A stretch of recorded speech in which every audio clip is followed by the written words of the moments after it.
అయ్యా పెద్ద మనుషులారా, మగ మహానుభావులారా, ఉన్నది చెడగొట్టకండి. ఆయన ఏదో అన్నాడు, 2 పదాలు వాడడంతో అది శృతిమించింది. కానీ ఆయన చెప్పిన దాంట్లో తప్పేంటి అంటూ జనం అడుగుతున్నారు. ఈ విషయంలో డివైడ్ టాక్ ఉంది. కొందరేమో ఆయన చెప్పిన పద్ధతి బాగోలేదు కానీ విషయం కరెక్టే అన్నారు. ఇంకొందరేమో ఆడవాళ్ళ డ్రెస్సింగ్ గురించి ఆయనకెందుకు, ఆయన అడ్వైజ్ ఎవరికి కావాలి అని ఫైర్ అవుతున్నారు. ఆ తర్వాత ఆయన సారీ చెప్పాడు. తర్వాత కంటెంట్ ప్రాబ్లం తప్పితే కంటెక్స్ట్ కరెక్టే అని కూడా చెప్పాడు. వదిలేయచ్చు కదా, యూట్యూబ్ ఛానల్కు కంటెంట్ ఇవ్వడానికి అన్నట్టు కొంతమంది పెద్ద మనుషులు రెడీ అయ్యి వచ్చారు. నాగబాబు ఏమో శివాజీ అలా అనడం కరెక్ట్ కాదు, వాళ్ళ డ్రెస్ వాళ్ళ ఇష్టం అని చెప్పాడు.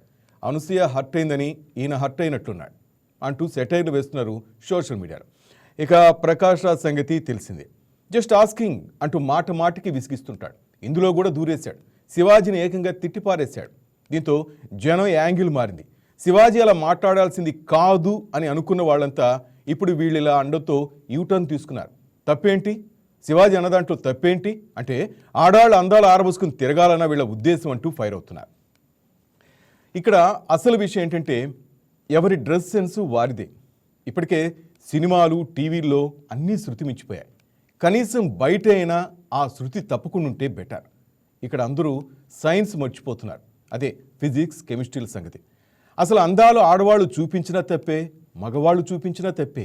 ఎందుకంటే ఎవరిని చూసినా హార్మోన్స్ దారి తప్పుతాయి, ఆ తర్వాత మనుషులను దారి తప్పిస్తాయి.